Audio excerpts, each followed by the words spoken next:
Señoras y señores, bienvenidos esta vez a la entrega de un nuevo balance económico trimestral al cierre de marzo de 2021, aunque ya a la mitad de abril. Pero es tiempo de evaluación, balance y perspectivas como cada 3 meses. ¿Qué tenemos en el plano internacional? La economía global cierra el primer trimestre con algunos temas que ya se venían advirtiendo al menos desde el segundo semestre de 2020, ante la posible victoria de Joe Biden y Kamala Harris, con una blue wave además en Estados Unidos, es decir, ocupando ambas partes de la Cámara, es decir, en la Cámara Baja y en la Cámara Alta en Estados Unidos, así como el incremento masivo de deuda pública, la creación de nuevos programas masivos de estímulo económico, tanto por el lado fiscal como monetario, los máximos históricos en bolsa que se han registrado y los planes de incrementos masivos de impuestos ya no solo en Estados Unidos, sino en el resto del mundo, tal y como ahora viene proponiendo alguien como Janet Yellen. Por más que sea relativamente difícil unificar o uniformar o armonizar, como se le está tratando de llamar, el nivel de impuestos a las empresas alrededor del mundo, la sola propuesta ya genera suficiente preocupación alrededor del mundo. Veremos qué sucede en todo caso. También se ha visto que el debate al respecto está girando sobre las consecuencias de estos estímulos. Entre ellos están el incremento permanente de las expectativas de inflación en Estados Unidos y al mismo tiempo una caída de la rentabilidad en renta fija de manera simultánea. Es decir, todos los estímulos típicamente keynesianos están provocando una recuperación en forma de B doble, es decir, de pronta caída, pronta recuperación, pero al mismo tiempo pronta caída nuevamente, probablemente por un overshooting en estas políticas de estímulo, sobre todo en aquellos países que previamente a la pandemia no habían realizado sus deberes, es decir, que ya mantenían niveles elevados, muy elevados de deuda pública y arrastraban déficits fiscales, los acumulaban desde hace mucho tiempo y que eran muy difíciles de sostener en el tiempo, como los de España o Italia en la Unión Europea, por ejemplo.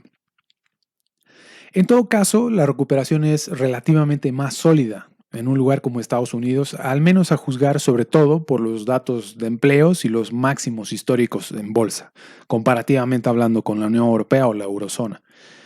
Desde luego, en este primer trimestre se ha registrado el primer aniversario del inicio de la pandemia, el primer año de la pandemia, y los confinamientos masivos y forzosos, sobre todo, así como cierto freno que ha habido también en este primer trimestre en los países, en los países en general en cuanto a la vacunación, los planes de vacunación, cómo están avanzando.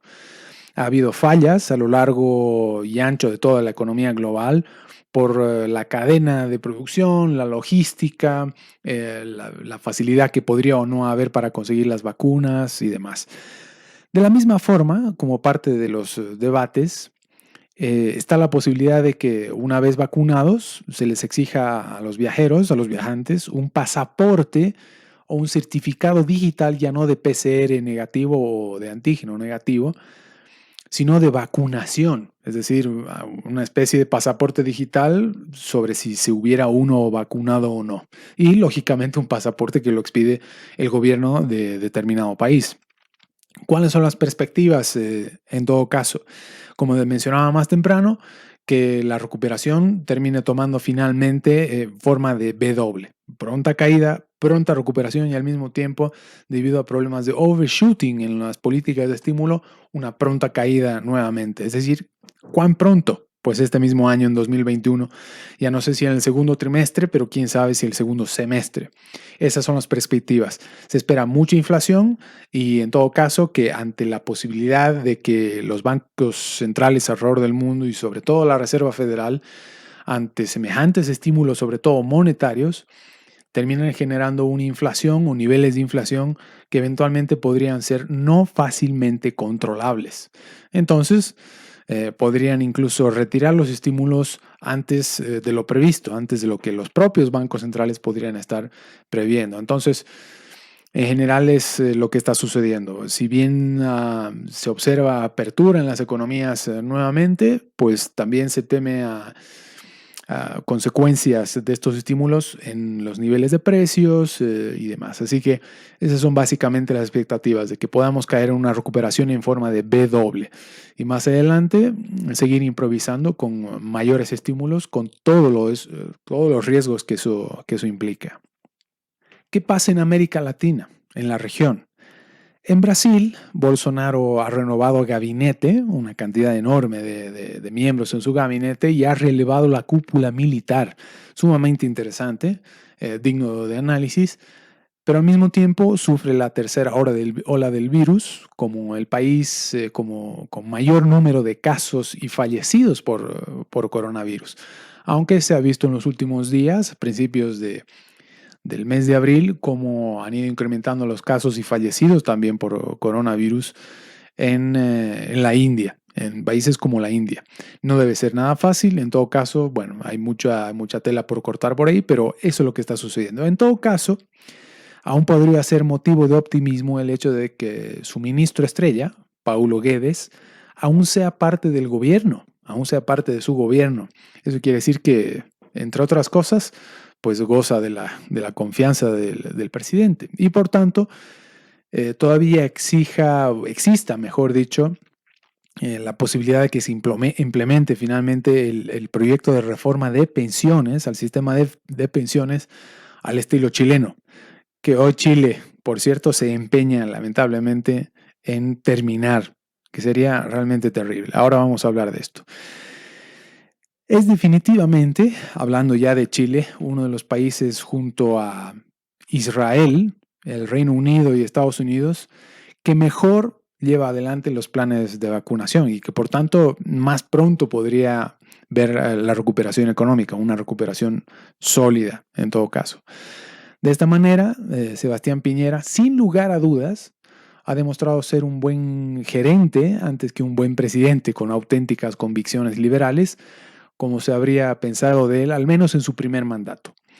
Así, Chile lleva a la fecha alrededor de un 40% de su población vacunada, frente a, por ejemplo, apenas el 0,8% de la población que ha vacunado Venezuela y que además se prepara para vacunarla con una vacuna cubana que no ha sido aprobada en ninguna instancia internacional que difícilmente puede ser confiable. En fin, solamente para mostrar lógicamente las diferencias. De igual manera, Chile ha decidido postergar las elecciones municipales y de gobernadores regionales que estaban inicialmente programadas para el 11 y 12 de abril para el 15 y 16 de mayo, conjuntamente con las elecciones para elegir a los integrantes de la convención encargada o que se encargaría de redactar una nueva constitución política. Más tarde, en noviembre, Chile va a celebrar nuevas elecciones a la presidencia. En conjunto, 2021, Chile va a tener durante 2021 una cantidad de elecciones que van a terminar definiendo el futuro de largo plazo del país, y no necesariamente para bien, por cómo va la mano hasta el momento, al menos, ¿no? En lugares como Ecuador, Venezuela, Bolivia, sabemos perfectamente de qué se trata, qué hay detrás de toda la idea de implementar una asamblea constituyente para finalmente redactar una nueva constitución, como si fuera garantía de algo, ¿no? En fin. Así se ha ilustrado finalmente la crisis que hemos vivido en Bolivia a finales de 2019 y que seguimos viviendo o padeciendo incluso en estos días. Pero bueno, eso es otro asunto del cual hablaremos probablemente en otra oportunidad o más adelante. Y por si fuera poco, Chile se encuentra actualmente aprobando en realidad, un tercer retiro anticipado del 10% de aportes a las AFPs, es decir, en conjunto los aportes sumarían ya el 30%. Vamos, en 3 retiros de 10% cada uno, pues es el 30%, donde el objetivo real no es otro que el de atacar a la piedra angular del modelo económico que le ha permitido al país más exitoso de América Latina alcanzar niveles de riqueza probablemente insospechados hace algunas décadas en la región. Así que no hay mucho optimismo en el mediano y largo plazo para Chile. En fin, veremos qué es lo que sigue sucediendo, pero estos son algunos de los elementos a observar en todo caso en el vecino país. Perú también marca el entorno con sus elecciones generales, con Keiko Fujimori y el ultraizquierdista Pedro Castillo en segunda vuelta. Lamentablemente, Hernando de Soto, quien podría haber sido tal vez la mejor opción para el Perú en este momento, y dadas las alternativas sobre todo, quedó en el camino. En fin, entonces Perú se va a debatir entre el rechazo a la corrupción y autoritarismo que representa el fujimorismo en total, de larga data ya en el Perú, desde Fujimori padre, Alberto Fujimori, en principios de los 90, frente a la izquierda extrema de Castillo. Pues el panorama se ve muy difícil. Perú ya viene arrastrando una crisis institucional muy severa, de mucha corrupción. Acuérdense la cantidad de presidentes que han pasado últimamente por el Perú, desde Kuczynski, el dramático suicidio de Alan García y demás. Ollanta Humala también envuelto en casos de corrupción, que ha perdido estrepitosamente en las recientes elecciones también. En fin, es un panorama definitivamente difícil en el Perú y que no ayuda a la región, desde luego. En todo caso, si para hablar de optimismo se trata, en la región el optimismo está marcado por la reciente victoria de Guillermo Lasso en Ecuador, un candidato liberal conservador sin ningún complejo, que viene de una larga experiencia en la banca, que ha derrotado no solo al correísmo recientemente en Ecuador, representado por Andrés Arauz, llamado el títere de Rafael Correa, sino al socialismo del siglo XXI, el Foro de Sao Paulo, el Grupo de Puebla, como se llame. De hecho, ante tales resultados, la reacción de los mercados, como muestra un botón, se ha manifestado en un repunte inmediato y sorprendente de los bonos soberanos ecuatorianos, y de esta manera alejando al país de una profundización de su crisis económica e institucional, así como Rafael Correa dejó como herencia por una muy mala administración del auge de los commodities, de las materias primas que típicamente exporta. En este sentido, en general, las perspectivas de América Latina, desde luego, están marcadas por los planes de vacunación, como tanto hemos insistido hace un rato, de los distintos países que la conforman, pero al mismo tiempo de la capacidad de realizar ajustes e incluso reformas estructurales, como las que probablemente se vea pronto en Ecuador justamente, antes que seguir apostando al incremento de deuda pública, al incremento permanente de deuda pública, antes de incurrir en devaluaciones y a mendigar a la comunidad internacional por fondos extraordinarios, condonaciones de deudas pasadas o incluso vacunas para encarar la crisis. Bolivia, por su lado, tiene serios problemas. No parece haber realmente un plan ni de vacunación ni económico, como tanto se había anunciado o como tanto había anunciado Arce Catacora durante toda la campaña de 2020. De hecho, lo primero que llama la atención es que el FMI ha publicado recientemente sus proyecciones de crecimiento para 2021 para la economía global y ubica a Bolivia en dicha actualización con uno de los niveles de crecimiento más elevados de la región. ¿Qué quiere decir esto? Sin embargo, las proyecciones no son distintas de las que había publicado ya en octubre, cuando todavía gobernaba Yanine Áñez. Es decir, ¿por qué después de supuestamente haber revertido todas las medidas que habrían destruido el modelo económico, social, comunitario, productivo boliviano, Arce Catacora tiene las mismas proyecciones?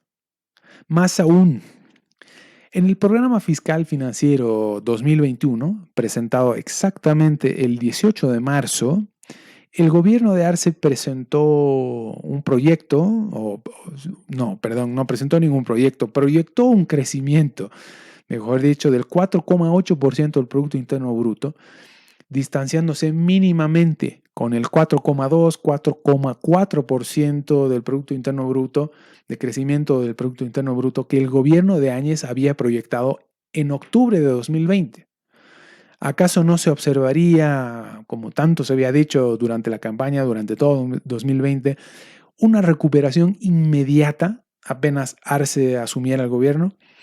Al menos esas fueron las expectativas construidas durante la campaña, pero hasta ahora no se sabe nada y vamos más de 5 meses de gobierno de Arce o del retorno del movimiento al socialismo al poder en Bolivia.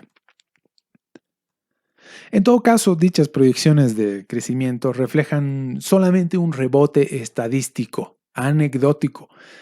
La realidad es que Bolivia está igual que en 2019, que ya era un escenario de marcada desaceleración, por decirlo menos. En este primer trimestre de 2021 también hemos visto, como parte de algunas de las pocas medidas implementadas serias, o que se podrían considerar como serias para encontrar la recuperación, el primer cobro del nuevo impuesto a las grandes fortunas. Terrible. Era un impuesto que tenía que ser temporal inicialmente, si es que acaso de esa forma fuera justificable, pero ha terminado siendo permanente, es decir, cada año se pagaría este impuesto. Como hemos dicho en varias ocasiones, este nuevo impuesto tiene tintes mucho más políticos que económicos recaudatorios, si se quiere. No están destinados siquiera para reducir el déficit, el muy abultado déficit fiscal. Tiene la idea, en todo caso, este impuesto de crear nuevos enemigos, en realidad, porque, por ejemplo, Arce no es pues el indígena que supuestamente estaría reivindicando la causa indígena o indigenista en Bolivia, sino que tiene otra imagen, es un mestizo más. Entonces, al menos en apariencia. Entonces, el nuevo enemigo no son los blancos como cuando gobernaba Evo Morales, sino ahora los ricos. Es decir, el gobierno de Arce no está pudiendo redefinir su propia imagen siquiera o el movimiento al socialismo. Pero esto lo vamos a dejar para otro asunto también después. El primer trimestre también hemos visto cómo las reservas del Banco Central, entre otras cosas, han seguido cayendo. Al 21 de marzo de 2021, las reservas netas son de 4.665 millones. Y en divisas, la parte más líquida, la que realmente serviría de las reservas, 1.988 millones. Estos son niveles realmente escandalosos y preocupantes. Y por si fuera poco, también hemos visto un considerable deterioro de la institucionalidad democrática con toda la serie de detenciones ilegales contra Yanine Áñez, de algunos de sus ministros, policías y militares, e incluso ciudadanos que de una u otra manera acompañaron su gobierno, con la idea de probablemente reinstalar el relato del golpe de Estado frente al fraude cometido por Morales y su gobierno a finales de 2019. ¿Cuál era la idea de todo esto? En todo caso, hoy día, toda esta persecución política ha ido bajando un poco de intensidad. Ya se cumple un mes de la detención ilegal de Yanine Áñez. La detuvieron un 13 de marzo. Nadie sabe exactamente cuál era la idea detrás de todo esto. Tal vez para que Morales volviera al poder o tal vez para hacer creer que volvería al poder en cualquier momento. Tal vez como el preludio de la aplicación de una serie de medidas económicas impopulares, qué sé yo, como un gasolinazo, ¿no? Terminar con el subsidio de los hidrocarburos y qué sé yo, para equilibrar un poco las cuentas macroeconómicas del país, las cuentas nacionales. Tal vez como un mecanismo de cohesión de un movimiento al socialismo definitivamente dividido, etcétera. A fin de cuentas, para lo único que ha servido toda esta campaña ha sido para que el partido de gobierno, el movimiento al socialismo, pierda las 4 gobernaciones que peleaba en segunda vuelta hace solo unos días, en las elecciones municipales y departamentales. Lo que está claro es que a 5 meses y algo más del nuevo gobierno del MAS, de Arce Catacora y Choquehuanca, en Bolivia no hay plan económico ni de vacunación, insisto, que sería lógicamente lo que permitía una recuperación relativamente sólida, si acaso la recuperación no pasara necesariamente por el ajuste y las reformas estructurales.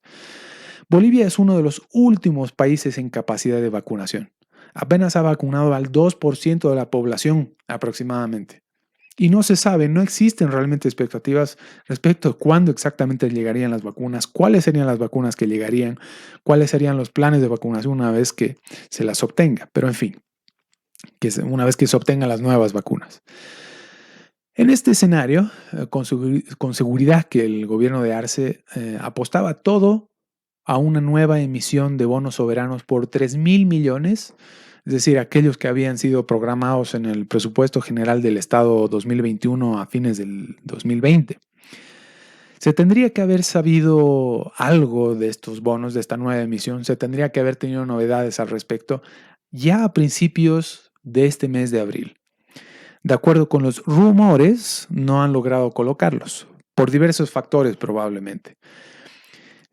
Hablando con gente entendida en la materia y con la que de hecho trabajo en el exterior, aún habría apetito en los mercados por bonos bolivianos a aproximadamente 6,5% contra al menos mis pronósticos. Más aún ante la derrota del MAS en las elecciones municipales y departamentales. De hecho, algo curioso es que los mercados verían con buenos ojos la derrota del MAS en las elecciones municipales y departamentales. Entonces, los mercados tendrían todavía apetito por bonos soberanos de Bolivia. En fin, eso es lo que opinan los expertos más allá de lo que a mí en lo personal podría gustarme o no. Es cierto que en el primer trimestre, ahora vamos a hablar de esto, la renta fija en el mundo lo ha hecho tan mal como muy pocas veces. Los grandes capitales están girando sus carteras de inversión, sacando dinero de la renta fija para invertirlo a largo plazo en renta variable. Así no es fácil por el contexto, así no es fácil emitir nuevos bonos soberanos. Pero sobre todo por el incierto escenario político y económico local.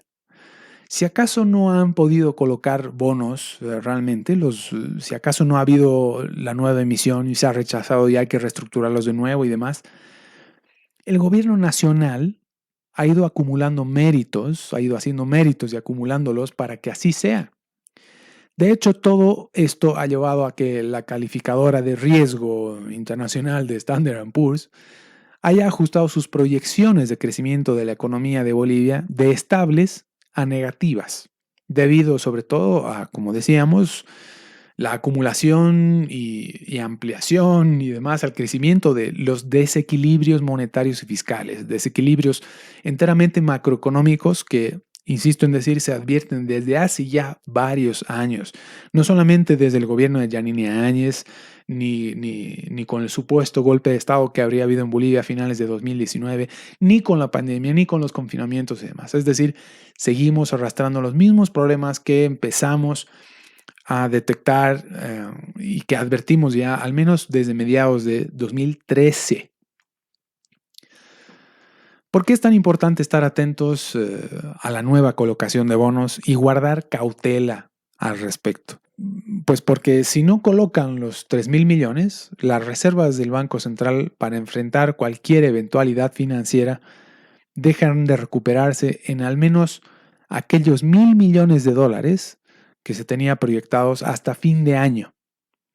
No podrían estabilizar la presión que todavía existe sobre el tipo de cambio, no podrían inyectar liquidez en el sistema bancario y financiero, la cual necesita hace también ya varios años, hace al menos 4 años que necesita liquidez, y por eso siguen con tanta improvisación en el sector bancario y financiero, con reportos y bueno, en fin, una serie de cosas. Tampoco podrían patear la deuda hacia adelante, como dijeron, entre comillas, o al menos como dijo el ministro Montenegro, concretamente y en más de una oportunidad. Es decir, me refiero a la deuda con vencimiento, es decir, los bonos soberanos concretamente con vencimiento en 2021 y 2022 hacia adelante. Es decir, tendríamos problemas sobre lo inmediato. Es lo que pretendían al menos. O incluso gastar en algún gran proyecto de infraestructura más, que sé yo, alguna cosa loca como acostumbran tanto los keynesianos. Pero hasta ahora no se sabe nada de los bonos soberanos.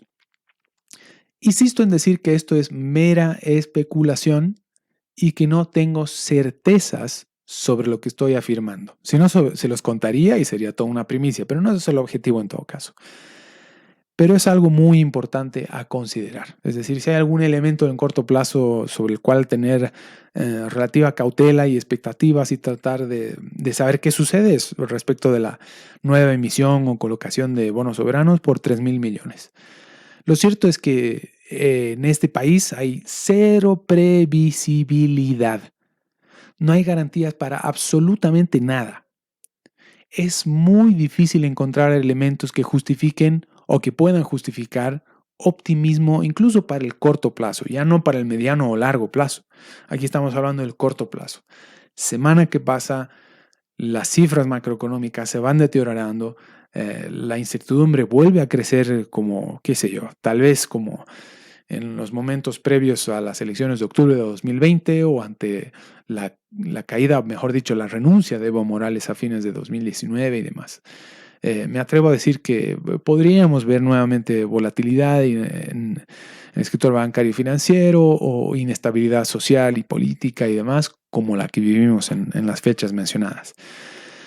En todo caso, entre las perspectivas y desafíos inmediatos que Bolivia tiene para atender el segundo trimestre están el incremento del salario mínimo, el primer día de mayo y el doble aguinaldo de fin de año, dependiendo de cómo siga creciendo en el segundo y tercer trimestre, o más bien rebotando estadísticamente, mejor dicho, la economía, y desde luego que el vencimiento de todas las reprogramaciones y diferimientos que se ha ido acumulando ya desde finales de 2019 en el sector bancario y financiero.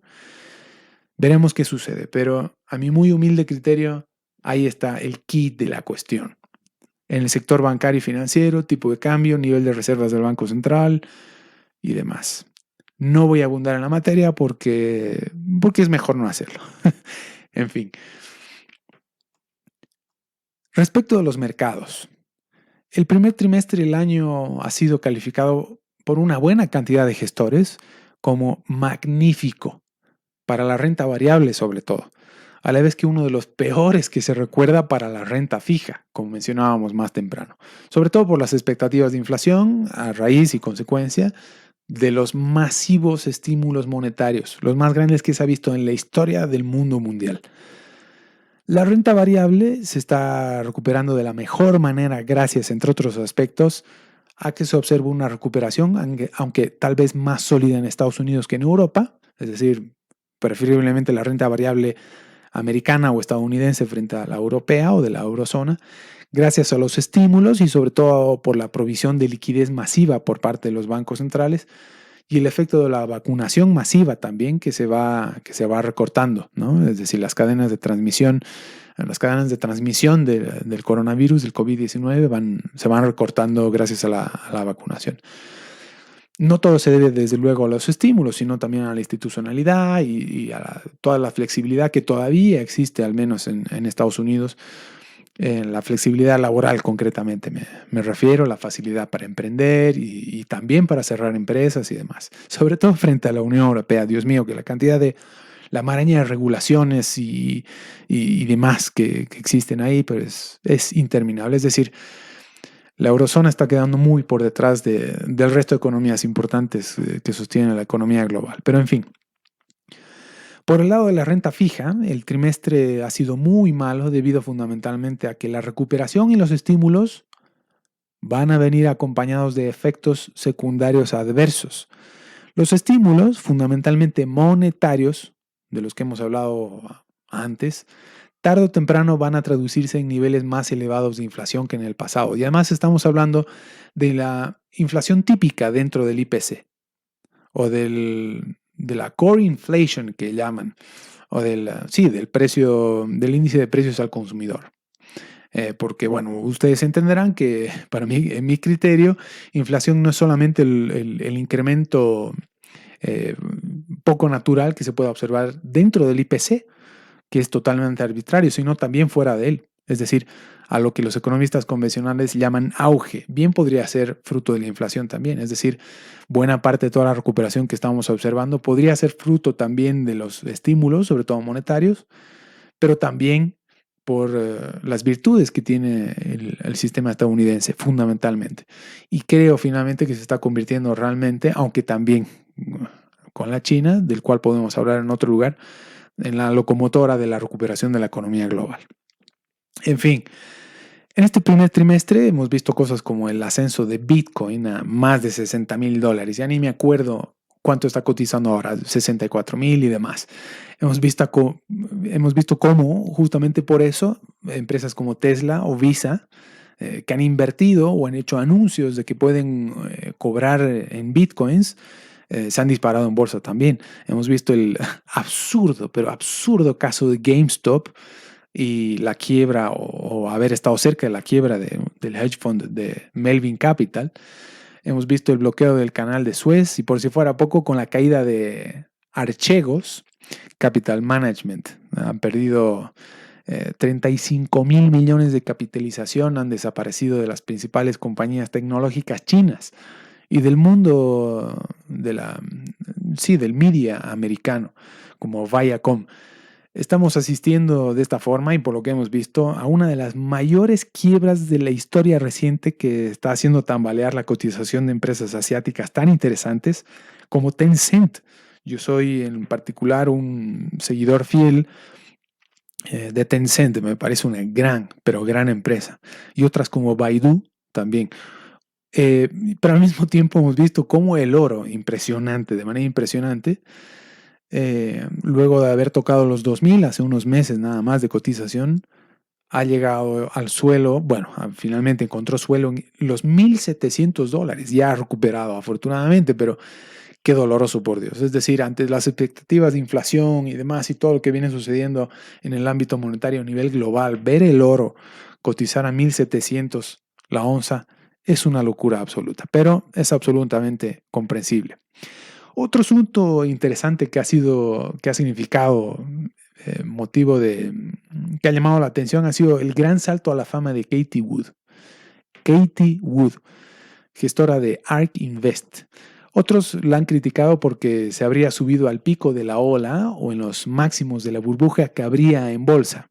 Es decir, invirtiendo justamente en Tesla, involucrándose con Bitcoin, es decir, invirtiendo en aquellos lugares que aparentemente son los más riesgosos ahora mismo, en aquellos activos y empresas que son los más riesgosos, o que se podría considerar como los más riesgosos y volátiles ahora mismo, en tecnología, en Bitcoin, qué sé yo. Y por tanto sus posiciones no serían sostenibles a largo plazo por mucha rentabilidad que haya logrado recientemente. Pero, sin embargo, quién sabe, probablemente sea la gestora que más está acertando en este periodo de locura que hemos vivido ya desde marzo de 2020. En fin, es un elemento para seguir en bolsa. Llama mucho la atención, hay que seguirla de cerca, yo recomiendo seguirla de cerca, es muy interesante. La defensa que hace de sus inversiones, posiciones, giros que hacen en la cartera y demás es sumamente interesante. También entran al debate, recomendaría seguir a otras dos analistas sumamente interesantes. Una es Lynn Alden, se llama Lynn Alden, y Danielle DiMartino Booth. Dos mujeres extraordinarias para las macrofinanzas, para tomar la temperatura, la economía global y los mercados, pero vamos, sensacional, de verdad sensacional. Recomiendo altamente seguir su trabajo. Para volver a lo nuestro, en todo caso, ¿cuáles son las perspectivas de los mercados para el segundo trimestre e incluso hacia un poco más adelante? ¿Qué posiciones están tomando los gestores ante tal escenario? Como digo, vamos, observen lo que hace alguien como Cathie Wood, aunque yo en lo personal sigo más a gente como Howard Marks, por ejemplo, que tienen posiciones más a largo plazo, hacen value, más renta variable, analizan empresas y demás. En fin.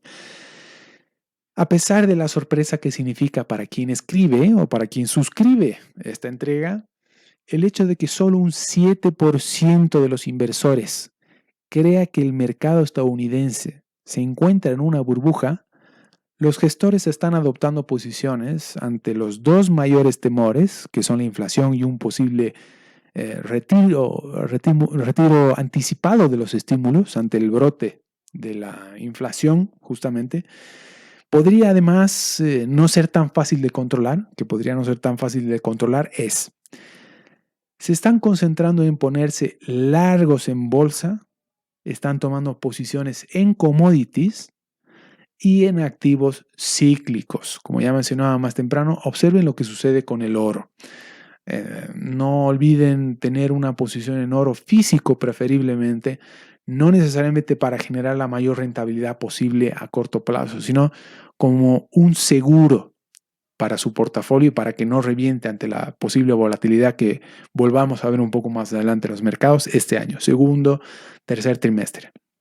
Hemos tenido resultados empresariales interesantes, la banca lo ha hecho bastante bien, a pesar del caso de Archegos, a pesar de o Archegos, si ustedes quieren, o a pesar de los problemas que ya hay ahora mismo en Credit Suisse. Bueno, sí, que creo que es no el nuevo Lehman Brothers, Credit Suisse. Yo creo que más bien es el Deutsche Bank suizo, el nuevo Deutsche Bank suizo. Así que bueno, en fin, sigamos viendo qué es lo que hacen los banqueros centrales. Para mí son los grandes protagonistas de lo que viene sucediendo alrededor del mundo. No ayer, no en el último trimestre, no desde marzo de 2020, sino desde, qué sé yo, si tuviéramos que marcar o identificar un hito clave en todo esto, tendría lógicamente que ser la caída de Lehman en 2008, pero más aún el ataque a las Torres Gemelas y la forma en la que alguien como Alan Greenspan, la forma en la que alguien como Alan Greenspan terminó reaccionando ante dichos ataques, como redujo arbitrariamente las tasas de interés y demás. Vamos, para no remitirnos hace demasiado tiempo atrás tampoco. Bien, no me extiendo más. Espero que esta vez haya sido tan útil como otras veces. Este ha sido el balance económico trimestral que hacemos cada 3 meses sobre el primer trimestre de 2021. Insisto en decir que sea útil. Hay muchas cosas a observar en el corto plazo. Sigue siendo tan interesante como en trimestres pasados, desde luego. Y pues nada, aquí llegamos y no olviden dejar sus comentarios ante cualquier duda que tuvieran, una crítica, alguna sugerencia y demás, lógicamente en el espacio de comentarios. Nos vemos en YouTube, nos vemos en Spotify, nos vemos en Apple Podcasts y lógicamente nos vemos en riosmauricio.com. Un abrazo a todos y que tengan buenas inversiones. Un saludo.